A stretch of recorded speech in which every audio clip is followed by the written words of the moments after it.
Hi, and welcome to the Stefan Livera podcast focused on Bitcoin and Austrian economics. Today, for episode 109, we have Preston Pysh, the co-host of the Investors Podcast. So if you've got friends who are investors who are struggling to conceive of Bitcoin correctly, this is the perfect episode to share with them. But first, let me introduce the sponsors of the podcast. So firstly, Kraken, one of the longest standing Bitcoin exchanges. Really impressive exchange with a really strong track record on security and acting ethically in the space. They've got high trading volume and low fees with no minimum or hidden fees. Kraken have 24/7 support, and on the institutional and business solution side, they are providing best-in-class accounting, reconciliation, and reporting services for cryptocurrency hedge funds, asset managers, and fund administrators.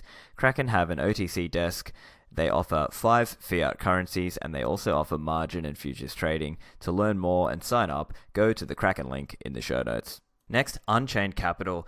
They're doing Bitcoin financial services, and they're offering a multi-signature vault and also Bitcoin collateralized loans. So with the vault, you can use Trezor or Ledger. It's a web interface. It's really simple to set up, and I'll be having Dhruv Bansal back on from the team to talk about their products as well soon.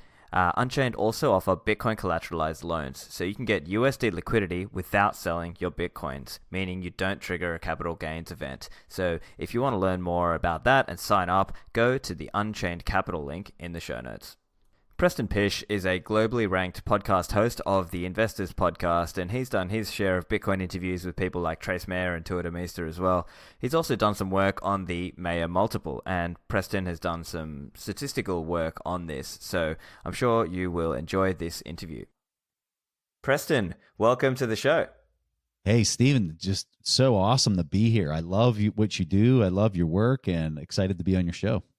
Yeah, man, I'm a fan of your work as well. I know you've done your fair share of Bitcoin interviews with legends such as Tuur Demeester and also our now mutual friend, Plan B, as well. So, Yes. yeah. So, look, Preston, I know you've obviously got a big focus. You're the host of the Investors Podcast, very well known, very accomplished in that regard. And I think you can really speak to how an investor is typically thinking and how they normally assess these kinds of opportunities. But I think the crazy thing with Bitcoin is it's different. And yeah, so I guess it might be interesting just to hear from your perspective, how did you first tumble down this Bitcoin rabbit hole? It's funny that you say it that way, because I always felt from the very beginning, and I've been in the Bitcoin space since 2015, that I was an outsider, even though I came from a finance background into Bitcoin, because it seemed like so many people in the space really kind of, maybe this is my own bias, but it seemed like everybody had a hardcore tech background. They were coders and whatnot. And so I just always kind of felt like I was, part of the group, but the guy that was the weird one on the side there that came from the finance angle. So it's kind of neat to see everything kind of merging together now here in 2019, where you're starting to see all the paths kind of come together. But early on, it never felt like that for me personally. Right. And in the early days, I think obviously there was the cypherpunks and libertarian people who were some of the first few people. And then that next sort of wave, which we might call the 2013 and 14 people, were sort of like the payments people, right? But I think one of the challenges with Bitcoin is that it's such a multidisciplinary thing. So it's not easy to just come at it from one angle. You sort of need at least a little bit of each of these different disciplines. What was your experience in that? So what really kind of got me interested was back in 2015, I was seeing what was happening from a central banking standpoint. I was really looking at quantitative easing and saying, this does not add up. Like, there's no way this ends well. I was looking at long-term debt cycles, which we can maybe talk about later on, that literally are 80-year-long cycles that play out in the credit markets that take very long times to come to some type of finalization or some type of fix. And so I'm just searching around. I'm just like, how are we possibly going to do another Bretton Woods, was basically the question I was asking myself back in 2015. And I mean, it just was like Bitcoin kind of popped up, and I was like, what the heck is this? And as soon as I heard that Bitcoin had a fixed monetary baseline and that it was this protocol based digital currency that you couldn't create more of it. You basically, through blockchain technology, basically fixed the units in the digital space. I was just like, holy moly, this is the fix, right? This could potentially be what it is that I'm trying to understand how this is all going to play out. And for me, it just really kind of clicked. It helped that I had a little bit of background or understanding in encryption. And so for me, the tech, I think for me to bridge the gap into the tech was a little bit faster than maybe some other people in finance that maybe don't have a little bit of a background in that. So, right from the get-go, I was like, this is amazing. This sounds incredible. And I just couldn't read enough at that point about how it works and more about it. I think, to me, the common error that I see, and I call this it's just a category error, right? A lot of people who are looking at Bitcoin, they're not conceiving of it as a money. So they're conceiving of it like they would a stock or a bond, right? And if I'm a stock investor, I'm thinking, okay, what's the dividend I'm going to receive from this company? What will the future capital appreciation be in this stock? That is the way I will assess this stock. Or if it's a bond, I'm looking at, okay, what is the interest payment? What is the capital appreciation that I may experience? And then it's a whole new world to take someone out of that mindset and then think about it like, oh no, actually, this is like an emergent new form of money. How do you think about that? Well, you couldn't have described that any better, because you basically described me whenever I first became an investor, because I came into investing. I came in with a really simple thesis. It was, who's the best investor in the world? Let me study everything I can get my hands on and every book that person's ever read. And then let me mimic that approach. And so, this is back in the early 2000s. This is Warren Buffett is the guy, right?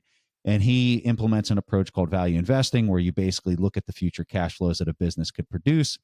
You then do a discount cash flow model based on interest rates. And you say, I think the company is worth this many dollars per share today. And based on that, if I can buy it for $10 cheaper than that price, well, then I want to start buying as much of that as I can possibly buy. So what you have in the financial sector is a ton of people who think through what I just described. That's how they view every single investment. And it's almost like a dogma within certain communities that is the only way that you can value something. And so I think it doesn't help that Buffett's comments on gold are very negative from the standpoint that, he has all these analogies that he's used through the years that basically says gold is worthless. And so you have that same community that's saying, well, there's no cash flow that gold is kicking off. And you can just replicate this argument into Bitcoin, and you can see why so many of them have an issue with Bitcoin is Bitcoin's not kicking off a dividend. It's not kicking off a coupon like a bond kicks off. And therefore, because there's no future cash flow, I can't discount that cash flow back at an appropriate discount rate to come up with a value today. That's the end of the thesis. And so I think that's why you have such an enormous amount of friction, especially with people in traditional finances, because they're looking at it from that lens or looking at it from that optic. Now, what I find fascinating about Buffett's approach is not all of his investing decisions are based exactly off the model that I described. But I would argue most of the people that follow him in finance would tell you that it is. He also does other investments that he's looking at from a growth standpoint. So he might buy, let me just give you an example. So like, let's say, this might be a bad example, but I'm going to use it anyway because everyone's going to understand it. But early on, let's say you went and ate at a Chipotle and there was only 10 restaurants in the local community, and you were looking at it and you're saying, hey, their operations are great. I could see them opening one of these in a store in a town next door. And then you see that growth rate. Now they've got 100 stores. And you're saying not only could they have 100 stores, but I think they could put 400 stores in the country. So you could go out and you could say, hey, I think that there's a 4x upside to this business, regardless of the cash flow, just because they're going to have that many more stores and the market cap on the overall business is going to go up 400% because of the growth that can still happen based on how many stores I suspect they could put across the country. So whenever you're looking at investing from that lens, then you could start talking about how Bitcoin could be valued, in my personal opinion. And so when you're talking about a currency, which is what my opinion Bitcoin is it's a currency. So when you look at other currencies, what's the total market cap of the US dollar? What's the market cap of the yen? What's the market cap of you name it, currency, the euro, whatever. And if you think or you buy into the narrative that Bitcoin could become one of those currencies, then the question becomes, well, how big is it today? Is it 10 stores big? And could it become 100 stores? And for me, when I'm looking at the value of Bitcoin, that's absolutely how I'm doing it. And I would argue that most investors consider that approach very reasonable and viable in the value investing space, which I would argue is about half of the investing community. They want to see cash flows, they want to see profits, and they want to see that discount cash flow model to come up with what they think the value is. So they're just having an extraordinarily difficult time looking at this from maybe that lens. Yeah, I really like that explanation, because to me, and I can speak to this world and I can at least understand that world because I went through university finance courses and so on. And there they teach you again, these different models, and the idea is that you want to assess things in terms of how much return are they giving you versus how much risk and so on. And there's, these different ways of thinking about it, particularly as you mentioned, the DCF, calculating things on NPV, net present value, and so on. So it's just a range of those things. And to some extent, I think as we were mentioning offline, it's like 80 years of conditioning, right? It's just people have been in this mindset. And I mean, to some extent, part of it is, if you look at certain books, right? If you read Stocks for the Long Run by Jeremy Siegel, right? And in that book, I think he mentioned something like 6 or 7% real return over like 200 years. And there are certain mantras as well, right? It's time in the market, not timing the market. And then how do you then sort of take someone out of that into kind of thinking about, oh, okay, how would I invest when that cycle is potentially coming to an end? So I absolutely love your statement, 80 years of conditioning. And the reason I love that statement is because I had briefly mentioned before this idea of a long-term credit cycle. So the person for me that made that idea, just etched that in my brain, is a guy named Ray Dalio. Anyone in finance knows who Ray is. His personal net worth is anywhere from like 16, 18 billion dollars. And Ray made a video, and most of Ray's entire investing approach was based on this idea of large credit cycles and business cycles that ride on these larger credit cycles. He made a video. It's called How the Economic Machine Works. I can honestly tell you, this video is 30 minutes long. It's on YouTube. I'll give you a link so you can share it with your listeners. And I would honestly tell you, this has to be one of the most valuable 30 minutes I've ever watched in my entire life of a video.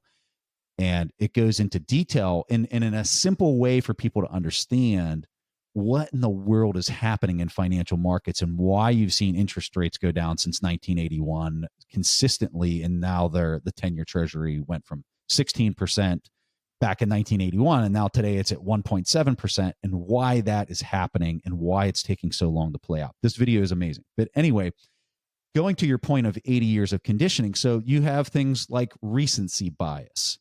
Okay. In financial markets, you've got to understand cognitive biases, and you better understand them extremely well so you just don't get destroyed. So the first one I would say under this idea of 80 years of conditioning is recency bias. We rely on habits to make us make things easier because few people want to reinvent their lives every single day. Because we rely on these habit loops that just run in our subconscious of our brain, we just automatically assume that we're accounting for all the instances and the things that are going to happen to us based on we'll call it the last 10 years or the last 15 years. We think that those are the only type of events that can happen, and these 2 or 3 standard deviations cannot occur. That's a huge bias. And so if you're looking at something that only happens every 80 years or every 100 years, guess what? You're going to potentially fall victim to that. You have another thing called normalcy bias. Normalcy bias is that, and you hear people say this all the time, well, nothing bad's happened in the last 10 years. So therefore, the deduction is nothing's going to bad is going to happen in the future, which is just totally nuts. But I'll tell you, on Twitter, I can't tell you how many times I've made a comment that's probably somewhat antagonizing in a way or whatever. And I hear people say, well, it hasn't happened in the last 5 years, so it's not going to happen again. And my response is typically, the definition of normalcy bias. But anyway, I think that those are really important for people to think about. And I would really challenge people to go watch this video on these long-term debt cycles, because it's just insane. It'll make your mind melt. Yeah, fantastic comment. And I think one thing that's underlying some of that is this perception. And again, this is what we're taught in finance courses at university. It's, the government 10-year bond is the risk-free rate. And I think to your point, again, around recency bias and normalcy bias, we've all tricked ourselves into believing that this government 10-year, particularly the US government 10-year, is seen as the risk-free rate. But really, is it a risk-free rate? Well, think about it like this. If you were, let's just say you're 32 years old, right? If somebody's listening to this and they're in their early 30s, that all they've seen since they have been of age to participate in markets is that interest rates being around like 2 or 3% is normal, right? Like that's all you know, because you weren't even part of the 2008 crisis. Like they've all entered the market. All they know is that the stock market just always goes up and that interest rates are always low. And so you talk about normalcy bias and recency bias and these kind of things. Like you can see why people just look at what's happening today with, our Federal Reserve here in the US dropping in $250 billion in the last 4 days into the repo market. And they're just like, well, that's what happens, it's crazy. Absolutely. And so I think the other thing is around how often, as you were mentioning, the change in a monetary standard, right? Are we going to have another Bretton Woods? And that sort of event may happen every 30 or 40 years, right? Probably the last big kind of event like that is the whole 1971 when the gold window was closed. But again, it's how can a person think about ways to position themselves for a change in the monetary order? Well, yeah, and I would argue that really the last time the world has had a monetary order that was actually sat down with a bunch of people from a bunch of different countries to have an agreement struck was really kind of Bretton Woods in 1944, because what happened in 71 was more of the U.S. basically defaulting on their promise, because the promise was we're going to fix the dollar to gold. And therefore, if all you other countries fix your currency to the dollar, then the whole world has a fixed baseline of currency, and then trade amongst nations can be fair and favorable, right?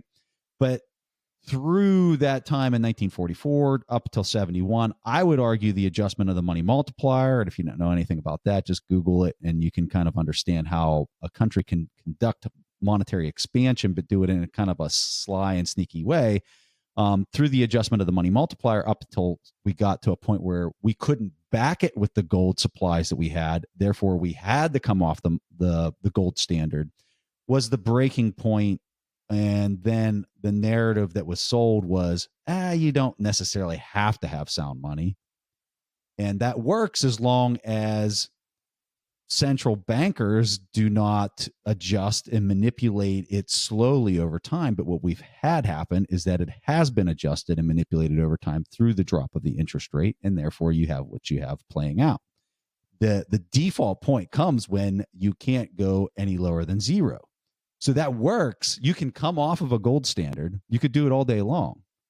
But all the central planners have to, every dollar that they put into the system, they've got to take another dollar out.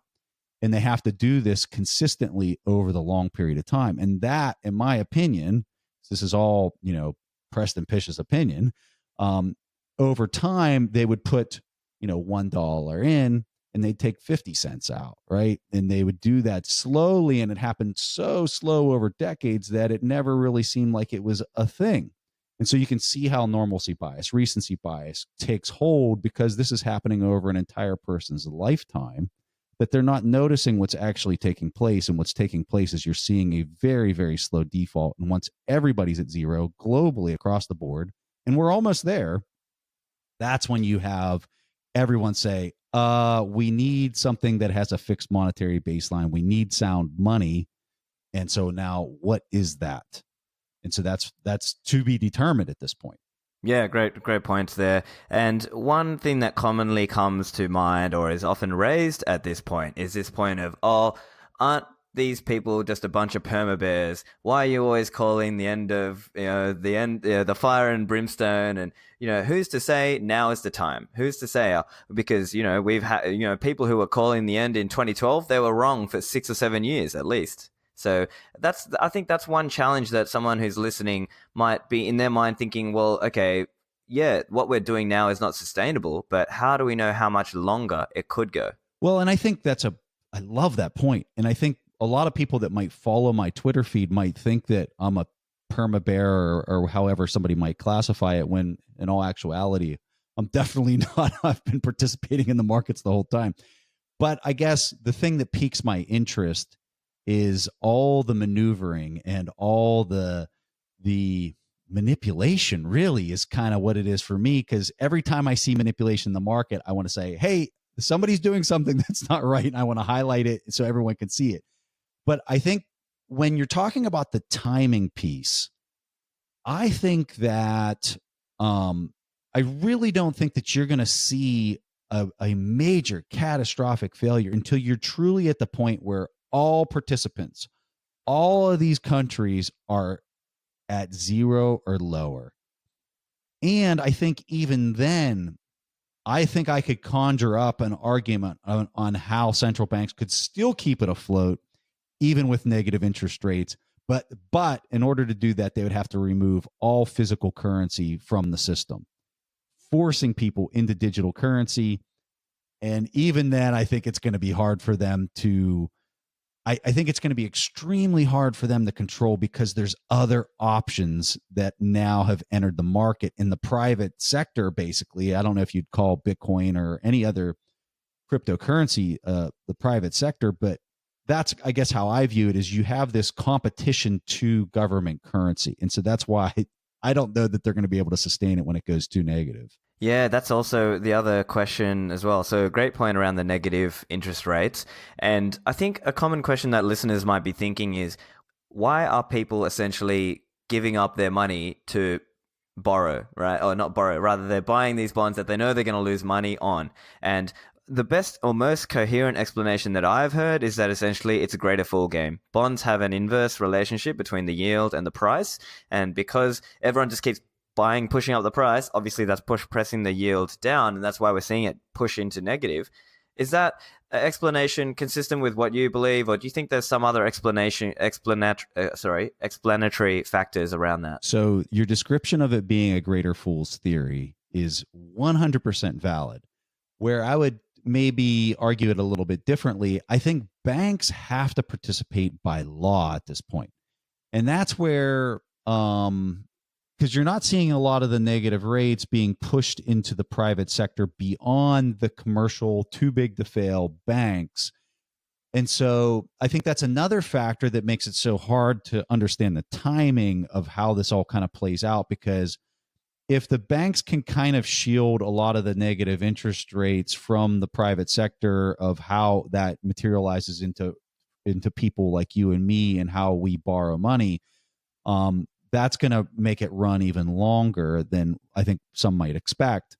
But it's really hard. It's really hard to say or no. I just think that might be the only argument that you could say that would allow it to even persist longer, is that the banks are shielded that, and the banks are in cahoots. And I wouldn't even be surprised that in some countries you start to see banks being nationalized and they're not even in the private sector at this point, because they then become the government, and then I think it really gets mushy at that point. Excellent. Yeah. And so I guess if somebody's listening now and they are coming at it from a more traditional investor point of view and they're assessing Bitcoin, they may be looking at it from a slightly different argument case, or they might be thinking of things like, oh, is Bitcoin uncorrelated, or what is the Sharpe ratio of Bitcoin, or potentially they might be looking at, okay, it's returned quite a lot over the last 10 years or so. So what are those some factors in your mind that you think a traditional investor might look at Bitcoin and assess it in some way that they might think, okay, it's worthwhile at least taking a position? So I absolutely think that this is the most exciting point to sell on Bitcoin is really kind of the Sharpe ratio matched with the fact that it doesn't have correlation to all the other assets.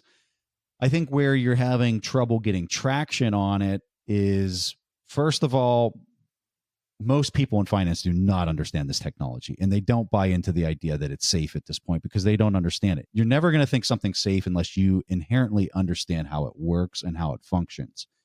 Now, where I think you're going to have a psychological bias that overrides that lack of understanding is when a market cap in Bitcoin reaches a level that your typical investor just says, you know what, maybe I just don't understand it.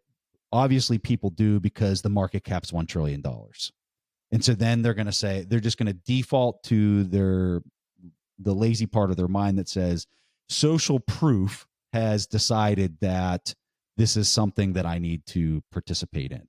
And so I think we're waiting for that to happen. And so it's just going to be a little bit of time before that gets in there. I think the other part from the financial sector standpoint is, I think when you get Bitcoin settled derivatives in place, you're then going to have ETFs that get approved. And then you're going to have vehicles that are so much easier for the day-to-day investor to just throw $100 or even $1,000 or $10,000 at Bitcoin because their friends are making 1,000% return last year, right? Like that's the FOMO. That's going to be, in my opinion, this bull market that's getting ready to happen, that I think we are just starting to experience, that I think is going to easily run to the start or basically the end of 2021, is going to be the ETF derivative Wall Street getting on board bull market when we look back at it. And I think most of it's going to be because we have Bitcoin settled, you're going to have ETFs, and you're going to have all these people saying, you know, it wouldn't hurt to just have a 0.5% exposure. That's going to be the narrative that I think is you're going to hear Wall Street saying in about a year from now.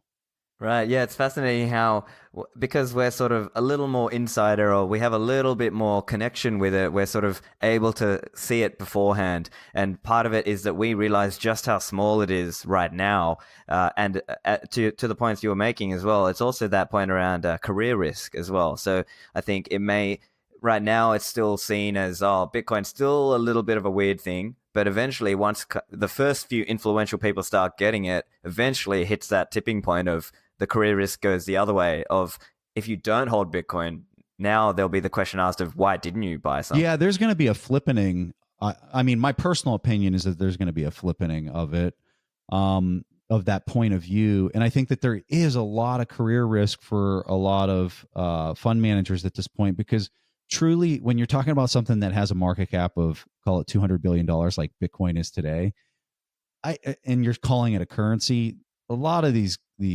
professional money managers that are 60 years old, they're looking at that saying, yeah, right. That's absolutely nothing right now. You got individual companies with $1 trillion market cap. And if you're trying to call that a currency, let me know when it hits $1 trillion, and then I'll take a look at it.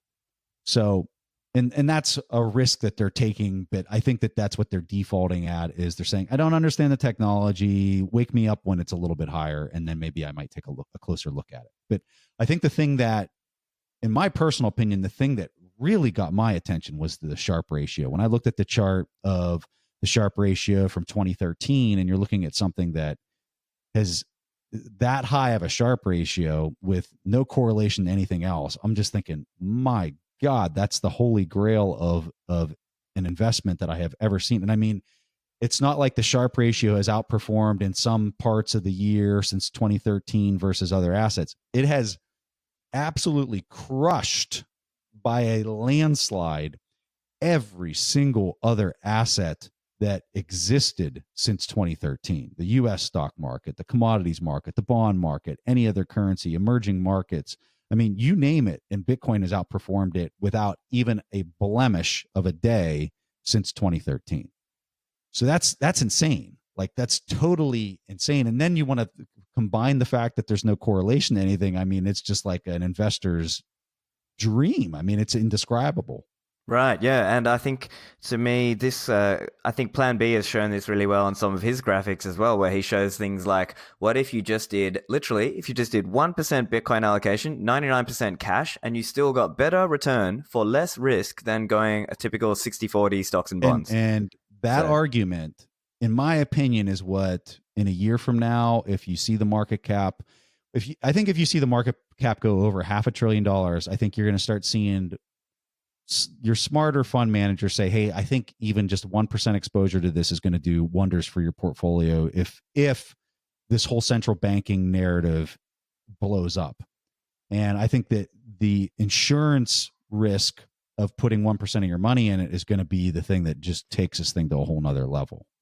right, and I want to also try and explore a little bit of what might be, whether it's psychological motivations or whether it's kind of institutional setup that might be keeping people out of Bitcoin right now. Could it be that some of these professional fund managers and professional money managers are not geared to buy Bitcoin because they might have a certain mandate that stops them from, they might have a mandate that keeps them invested only in, say, the top stock markets of the world?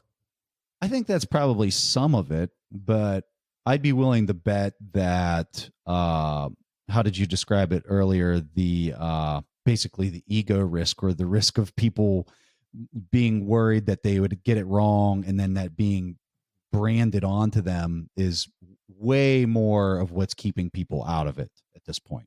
Yeah, that makes a bit of sense to me as well. Uh, and I think ultimately, from a retail investor point of view, it may just be a point around stagnation, right? So they just sense this idea, and potentially there is this question that many people are discussing, is this idea of, are we becoming Japanified, right? Is the whole world just starting to become a low growth economy like Japan did? And because we've got a bunch of zombie companies who are surviving basically thanks to cheap credit. And so in that world, they're looking for a way out, or at least some way to get some return. And potentially that's another angle. So, my personal opinion, we are absolutely seeing that across the entire world. What happened to Japan, you look at their market in the 1990, it peaked. You saw basically an 80% decline. It's come up a tad from there, right? But it's been struggling. Their interest rates are at zero. You're effectively seeing, which I find this absolutely fascinating, through their quantitative easing efforts, they've had to start buying up their stock market in order to provide enough liquidity into their system. And what you've actually seen is the nationalization of the companies in Japan. The ownership, they've been buying so much of their equity market that you're actually seeing, I mean, if you're looking at it from an ownership and voting rights standpoint, that the government is nationalizing their stock market to just to provide enough liquidity to keep the zombies alive. And that's truly, when you look at the price that's being paid for these policies and the fact that you don't have sound money, what it really is the zombification of companies. And I think the other huge consequence of this is, think about it. If you're exercising quantitative easing and you're printing a bunch of cash, and then you're bidding the price of bonds into oblivion and paying any price for them, because that's effectively what's happening, who's buying those bonds? These bonds are in tranches of billions of dollars. And so the people that are holding those bonds are very wealthy individuals or corporations, very high capitalized corporations that are sitting on these bond tranches. So if you're taking cash that you just printed out of thin air and then buying those securities off the open market, and remember, when you have a buyer of endless money on one side and a person who's selling, guess what happens to the price? It goes up, right? And the yield goes down. And so when you have these large influxes of capital to the few that are holding these enormous securities, what you're effectively doing is you're just obliterating the middle class. You're stuffing all this money into the hands of people that, and Ray Dalio would call them the haves, and you're limiting or making the game a whole lot harder for the have-nots. And so what you're seeing by that policy is you're seeing it represented in politics. I mean, here in the US, you have a billionaire versus a socialist running for president, and it shouldn't be a surprise to anybody because that's what the policy is producing. It's producing this polarization effect where you have all the money being stuffed into the hands of the people that have securities that are now the individuals that are now employing that cash flow. And guess what? There's only so many boats you can buy with the cash that you're handed, right? So it goes into buying securities, and it goes into buying and bidding up the prices of the stock market. Yeah, I think that's definitely what we've seen in terms of stock market rising and bond prices and bond yields going the other way. So it's become a game of own assets. And if you own assets, then you can benefit at least a little bit out of this inflationary system. But it just drives this overall lack of productivity, or at least a distortion in the way that the economy gets set up. Well, if you even want to compound it even further, think of it from a corporation standpoint. So if I'm Apple, and I've got just a treasure chest of money on my balance sheet, I can go out with interest rates super low, which is a consequence of quantitative easing because the government was buying up all the bond market, pushing yields down. I can now go out and I can borrow a crap load of money, billions upon billions of dollars at nothing percent interest rate. And then I just buy back more stock.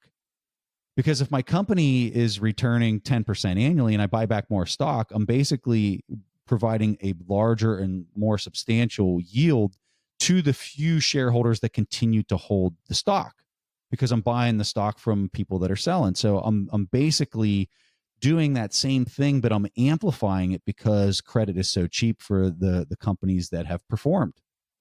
So it just further amplifies what we were describing before. Yeah, that's a great articulation of that point. I'm also interested to talk about some of your work with the Mayer multiple. So now I know this is something that you invented and you coined it after Trace Mayer, who essentially came up with it. So for listeners who are not familiar, what is the Mayer multiple? So Trace, well, let me rephrase it. So back in 2017, Bitcoin was going crazy. The price was just going nuts into the summer and then into the fall, and then really kind of right up to Christmas time frame in 2017. And I've participated in enough markets that when you see something literally going parabolic, you just got to be ready because it's typically going to get really painful in short notice. And so I'm looking everywhere on the net and I'm thinking, I've got to do something to prove to myself mathematically that I'm making a good decision opposed to an emotional decision. That because at the time I was like, I need to lower my position size. I still believed Bitcoin was going to go long, right? I think it's going really long. But in that moment, I felt like the buying was outstripping the number of people that could sustain that buying rate.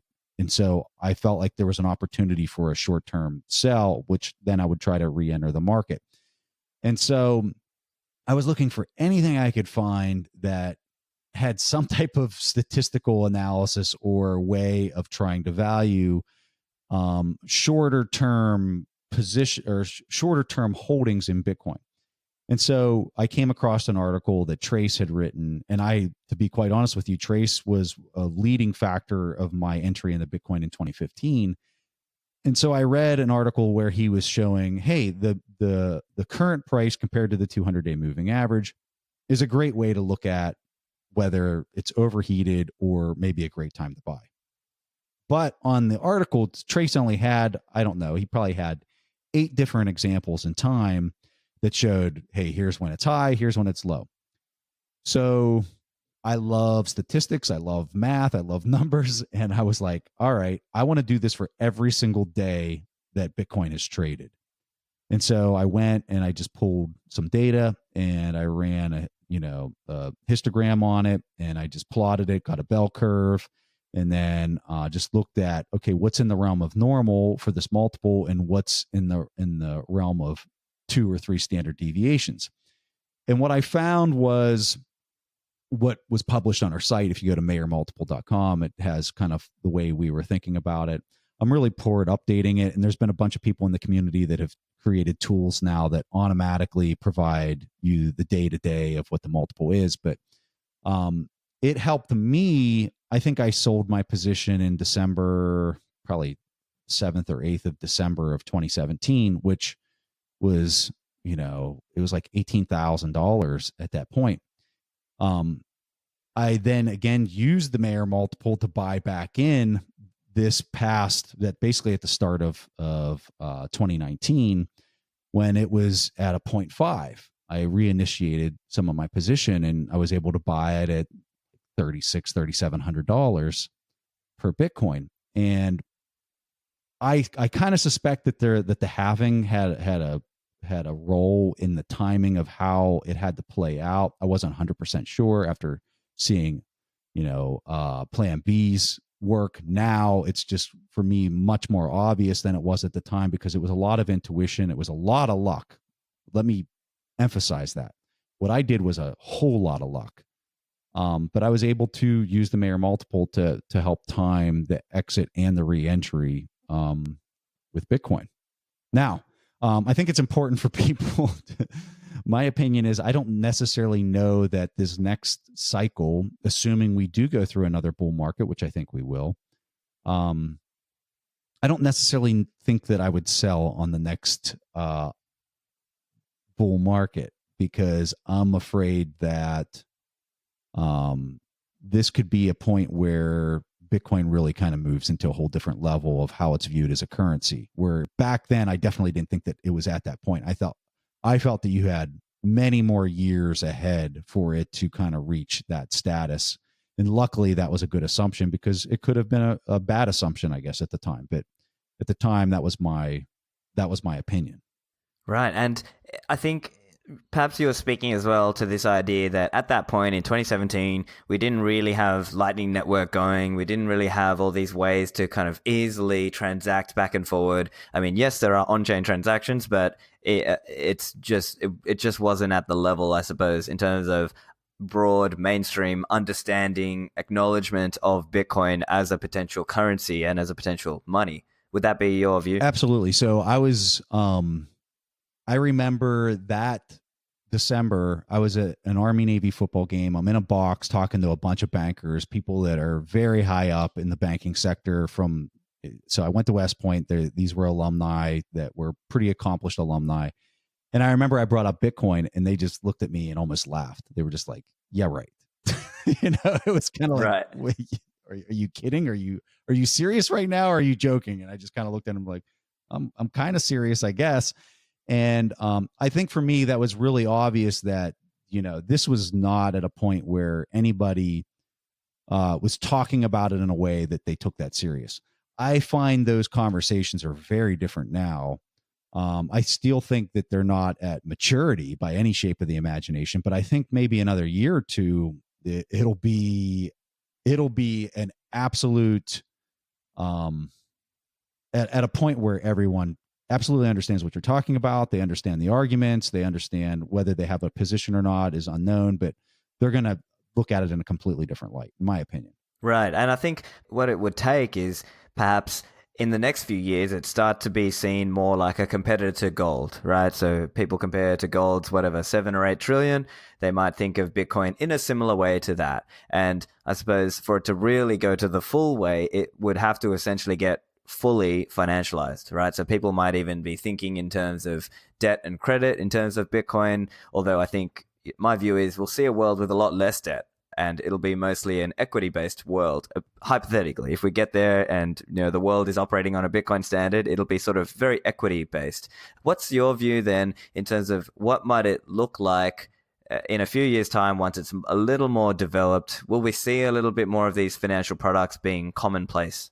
Yeah, I mean, I think so. And I think that the challenge for gold moving forward, and I'll be full and open here, I have gold options. I own gold companies at this point. And even though I own those, which I think they're very bullish in the next year to 3 years, I think as Bitcoin, if in fact the narrative that we're both suggesting is happening plays out, I think you're going to find people very quickly understand why Bitcoin is more valuable than gold, just because of the utility standpoint. And as more and more people would adopt that and use it, I think that everyone's kind of looking at gold from the side, saying, so what's the point anymore? Like, yeah, it's held up. I'm being serious. That's how I would look at it. It's just like, okay, I can't go out and like go to the store and spend an ounce of gold to buy this. Like, that's ludicrous. The storage for gold is ludicrous. The fact that I can't perform an audit of the gold that I'm holding, like if I buy some gold bars and I have them at my house, I don't know what's in the middle of those, and I'm not going to cut them apart to find out. So, by running a full node, I can effectively cut the gold bar apart. When you understand the technology and you understand what it's replacing, it's just so obvious why it has so much more utility. To reflect, perhaps one of Saifedean's arguments here is that there is still, I think one point that Saifedean has been making recently is this point that it wasn't necessarily a technical failure of gold, because people did have these other ways of doing it, right? They had other ways like clearing houses and so on. It was more of a political vulnerability that gold had that made it get really centralized. And I think the point that I've heard Saifedean make on this is that also the idea with Bitcoin is that enough other people can run their own full nodes such that it just changes the game in terms of people being able to verify the supply and so on. But there is a point to be made there around like liquidity of gold and enough of a custom and history that certain cultures, they like to give gold and so on. So it remains to be seen. I mean, no matter what, you're always going to have people tell you that the analog record and analog track sounds better than the digital one. But I think most people know the truth. Yeah. Look, I agree. I think ultimately the world is moving to a Bitcoin standard, and we're just early. We're just trying to help other people see what we see. I'm also curious to ask a little bit around the overshoot and undershoot factor. So coming back to the Mayer multiple a little bit, might it be one way to think of it like it's like a rubber band, and it sort of it gets a bit over. It's like you've pulled that rubber band a little bit too far. Now it needs to kind of pull back. Is that one way you're thinking of it? Absolutely. Yeah, so I think of it like historically, I can't remember the exact numbers, but I think on your website you were saying historically the average Mayer multiple has been like a little bit above 1. Yeah, it's historically around 1.4. So I'll just give you an example. So if the price of Bitcoin was $14, everyone get excited. The moving average would be $10. So that would be a 1.4 on it. Right. And so I think the other thing then is sometimes it even with this recent kind of crazy run up earlier this year, right? So it was maybe 3,500 or whatever at the bottom at the end of last year. And then earlier this year around June, during the time of Bitcoin 2019, actually, the price is like, it was hitting 14,000 in USD terms, which was quite clearly overstretched, right? So it kind of had to come back down a little bit and sort of wait a little while before it can keep going up. Yeah, and it's funny because literally on the day that it hit 14,000, I saw the Mayer multiple, and it had touched a point that in the past has really been a very hard layer for it to go through. And I went on Twitter and I said, hey, this price is really exciting, but it's probably a great time to stop allocating your fiat into Bitcoin and just kind of hold up for 30, 60, 90 days until it kind of comes back down into reality. Because again, I look at it like the number of people that are bidding that price and that are FOMOing are too limited to sustain the rate at which the FOMOing is occurring. I don't know if I described it real well there, but you need more people to be able to think of it like this. If I came up and I said, Stephen, you come with me, and then you grab another person, you say, you come with me too. Like, there's a limit to how many people we can grab and take with us in these bull runs. And so when you think of how fast it's accelerating, think of it like if you're running 10 times faster than you normally run, well, now you can't even grab one person. You can only grab one person at half the rate that you were doing before. And so I think that's kind of what you run into with some of these ramp ups, because there's something in the news. In this case, I think it was the Facebook announcement that caused come on, C-SPAN was running, everyone's talking about crypto, and it's like, this thing never dies. And so everyone started jumping on, like, there's something to this. Yeah, yeah. And I think a big part of it is the emotions that play into it. So people get caught up and they think, okay, this is it. This is the one, guys. And it's not really, obviously. And then on the downside, the same thing can happen there as well. Oh, it's dead. Pack it up. It's all over. So I guess as and you run an investors podcast, you've got to learn to stay your emotions, or at least be a little bit more objective in that. Do you have any advice for listeners or any thoughts on how they can take that emotion out of it and think in a more objective fashion when they're investing? So from an emotional standpoint, I'd tell you that whenever you have your strongest emotions, just do the exact opposite. So whenever I re-entered the position in 2019, the Wall Street Journal came out with an article, and the headline on the article was, Bitcoin is dead. This thing is done. And I was thinking, all right, here we go. like that's all I needed. I just needed somebody to tell me like it's over, stick a knife in it. And then looking at the Mayer multiple and it being at like 0.5 was like, okay, well, it's time to take a position again because everyone's thrown in the towel. There's total capitulation at this point.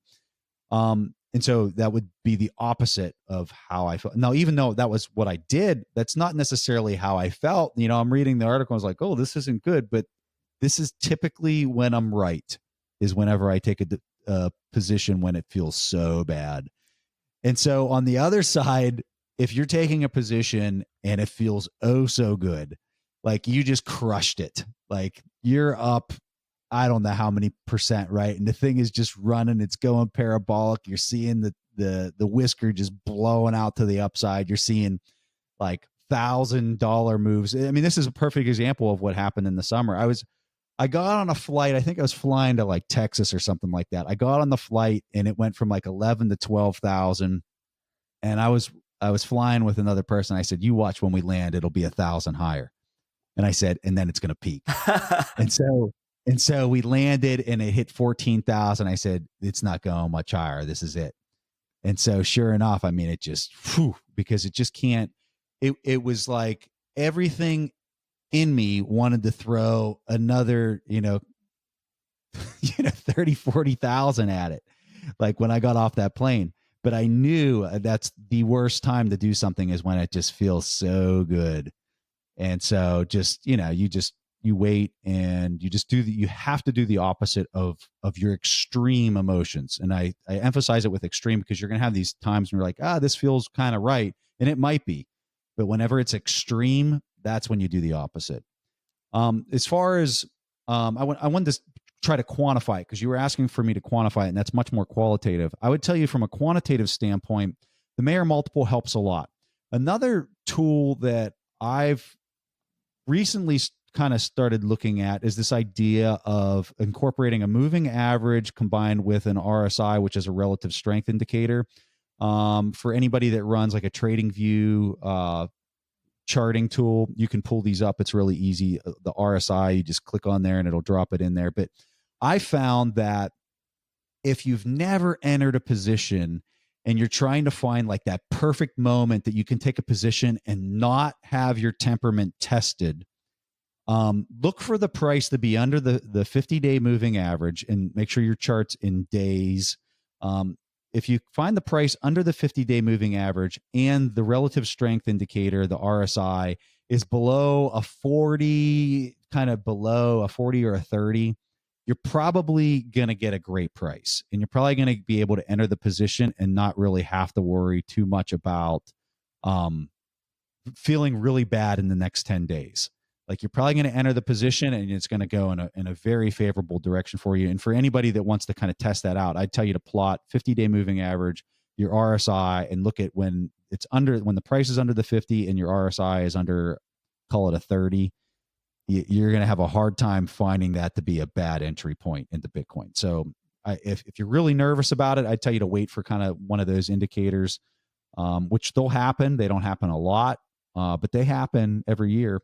And I would caveat that with make sure that you're not I would tell you to read Plan B's article on the larger cycles, the larger 4-year cycles, and make sure that you're not entering during one of those periods of time. And they usually last about a year to a year and a half. So kind of stay away if you're trying to enter positions during those timings.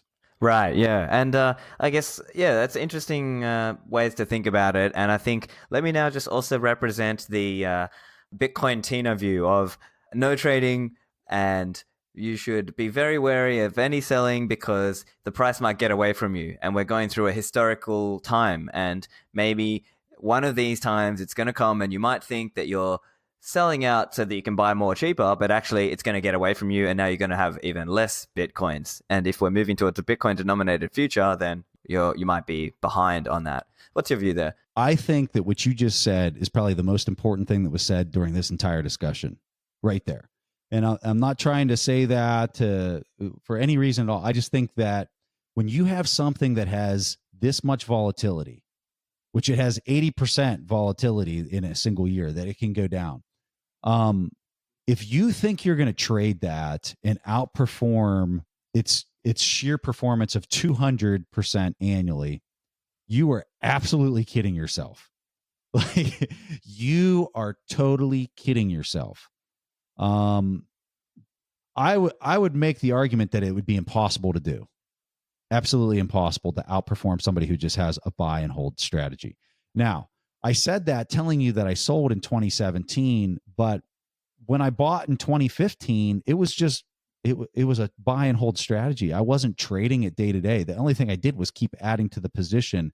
I thought I had a very juicy, once in a lifetime opportunity to get out and get back in at a better price after I paid taxes, which is just such a huge consideration that people completely forget about. I had accounted for, all right, if it goes down this much and I paid just ridiculous taxes on this, can I still enter with a high level of confidence that I can get the position back and still be ahead?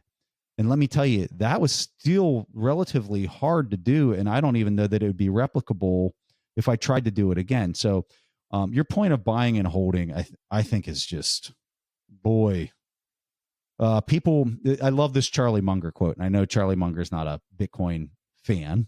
Rat poison was, I think, the exact terminology. But Charlie Munger has this awesome quote. He says, "Don't just do something, stand there." And you couldn't get a better quote to represent what you should do in Bitcoin other than just buy it and just sit there and enjoy the ride. Fantastic. And I think it may be that a listener wants to use the Mayer multiple just to time their buys, right? They might just use it as like, okay, I'm going to put a little bit more in now. Okay, I'll wait for a good opportunity to buy. Okay, now I'll buy a few more now. That may be one way to think of it as well. Well, and it's exactly how to think of it. And that's why we designed the tool and put the information out there, was for people that are entering their position, particular people that are entering their position for the first time. Because the only way I can describe this to somebody is you're jumping on a rocket ship. It is not going to be comfortable. It might not go the direction that you think it's going to go after you get on it. But if you can get situated on it and stay on it for, I would argue, 90 days, you're going to find that the thing is going in a direction that, assuming you get the 4-year cycle timing right, which I think is an important consideration for people to understand. Right now, I don't think it's too important for people to understand, because I think we're beyond the kind of the bottom of that 4-year cycle, or the bottom part of the 4-year cycle. But for people listening to this in the future, you got to understand that. And I think that once you get situated and you get on it, the tools that I'm talking about are to help you get on that rocket a little easier so that the ride's not so bumpy in the first 30, 60, 90 days. Fantastic. I think that's a great way to articulate that. So look, I think we might come to an end there. But Preston, make sure you tell my listeners where can they follow you online and where can they find the Investors Podcast. So I'm very active on Twitter. I thoroughly enjoy interacting with the Bitcoin community on Twitter because, man, there's some smart people. I mean, it is such a delight to talk with people on Twitter. And I mean, yeah, so you get some people that are very colorful in the way that they interact, but it's all part of the community that I love. And if you guys want to follow me on Twitter, I'd love to have you as a follower. Just my handle is just Preston Pish. And our website, The Investors Podcast, we study all these different investing billionaires. We read the books that they read. We talk about the books that they read. We really try to cover all different angles of finance. And we'd love to have you guys check out the show. It's just at theinvestorspodcast.com. Fantastic. Well, it's been a pleasure chatting with you, Preston, and thanks for joining me. Wonderful to be here. Such a pleasure to be on your show. So, hope you enjoyed that, and remember, this is a great episode to share with your friends who are investors in a more traditional sense and they're thinking the traditional stocks and bonds. This episode might help them understand why Bitcoin is different, as Preston's story could really help them see things from that different perspective. As always, the show notes and transcript are at my website, stefanlivera.com. Lastly, just a reminder about the Lightning Conference. It is October 19th and 20th in Berlin. The website is thelightningconference.com. It's got an absolutely amazing lineup. I'm looking forward to seeing a bunch of you there. I'm one of the MCs for the conference as well. So that's it from me. Thanks for listening, and I'll see you in the Berlin Citadels.